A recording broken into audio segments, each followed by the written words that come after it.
2024학년도 1학기 중간고사 지구과학원 안곡고 내신 분석 리포트입니다. 우선 이제 안곡고는 제가 총평해드린 거를 보시면 아시겠지만 작년하고 똑같이 전통적으로 이제 수능 특강에서 그래프와 그림을 많이 가지고 왔기 때문에 우리 친구들이 지구과학원 중간고사 준비하는 데 있어서는 조금 수월할 수 있어요. 그러니까 보통 지금 이제 이 내신 분석 리포트를 제가 강조하지만 뭐 내년을 위해서 이제 보고 있는 안곡고 친구들도 있겠죠. 2025년에. 하지만 보통 내신 분석 리포트의 취지는 이제 올해 2024학년도 친구들이 이제 중간고사를 보시고 나서 그 다음에 이제 남은 시험이 중요한 거잖아요. 이제 기말고사, 그 다음 2학기 이렇게 남은 시험들을 준비하는 데 있어서 우리 학교가 어떤 스타일로 문제를 냈고 어떤 부분에서 문제를 좀 출제하는 데 주력을 했구나. 물론 똑같진 않겠지만 그런 성향을 조금 더 파악할 수 있도록 하기 위해서 하는 거니까 우선 안곡고 같은 경우는 작년도 그렇고 올해도 그렇고 수능 특강에서 굉장히 많은 보시면 아시겠지만 시험이 객관식 23문항이었어요.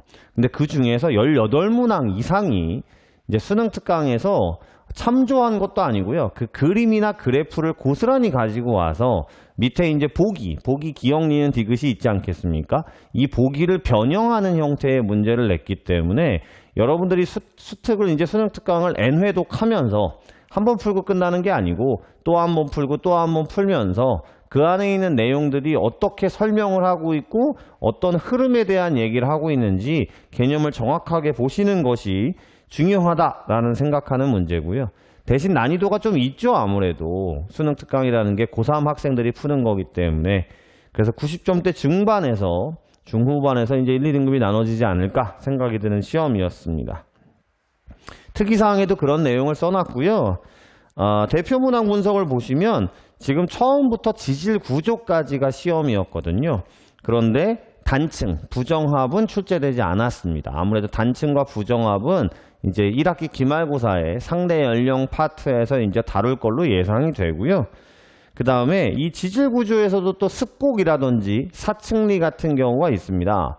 이 사층리라고 하는 것은 이제 역전 여부에 대해서나 아니면 이 퇴적물의 방향성 이런 것들이 학생들이 많이 까다로워하는 편인데 이제 이런 문제도 출제가 되진 않았어요. 아무래도 기말고사 때 상대 연령 파트에서 또 출제할 걸로 예상이 됩니다.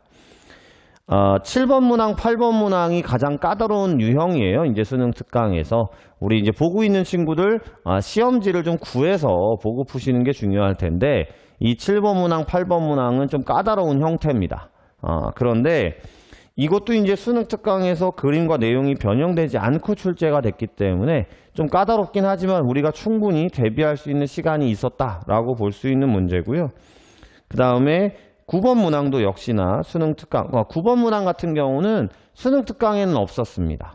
근데 이제 서비평 경계 문항이고요. 우리가 서비평 경계라고 하면 주로 천발 지진, 중발 지진, 신발 지진이 나타나는 유일한 경계이기 때문에 평상시에 내신 준비 기간에 그 부분을 많이 다루거든요.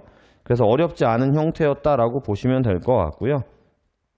그 다음 16번이 이제 초대륙의 분리와 형성에 관련된 건데 이 부분은 타학교 내신 기출이나 수능 특강이나 모고에 이제 많이 나오는 형태는 아니었어요. 그러니까 이 16번 문항 같은 경우가 어떻게 보면 학교 프린트나 교과서를 제대로 봤느냐 라는 것들을 물어볼 수 있는 이제 킬러라고 할 수 있는 거죠. 난이도가 높진 않지만. 그래서 초대륙이 분리와 형성이 반복적으로 일어나는 거에 대해서 이제 저도 수업 시간에 물론 설명은 합니다만 뭐 아무래도 여러 번 설명하긴 좀 어려운 파트다 보니까 이 부분에 문제가 출제된 것이 학생들이 제일 당황하지 않았을까 생각이 들고요. 퇴적물도 퇴적 환경이나 우리나라 퇴적 지형의 문제같이 자세한 것들은 출제되진 않았습니다. 그러니까 범위가 넓은 편은 아니었어요. 대신 21번의 저미층리나 이제 22번의 습곡 측면과 퇴적 구조, 그 다음 23번의 퇴적물과 판의 경계 문제는 전통적으로 학생들이 좀 까다로워하는 부분이에요. 고지자기 복각과 함께. 근데 역시나 이 부분도 수능 특강에 있는 문제였기 때문에 다시 한번 말씀드리지만 우리 안곡고 지구과학은 수능 특강에 있는 문제들을 명확하게 본인들이 확실하게 알게 공부한 다음에 N회독하면서 그 다음 이제 학교 교과서나 프린트에 있는 자세한 내용들을 좀 보는 것이 일반 문제집이나 고3 모의고사를 푸는 것보다 훨씬 더 내신 대비에 도움이 되지 않을까라고 생각하는 그런 부분들이 명확하게 드러나는 시험이었다고 볼 수 있습니다.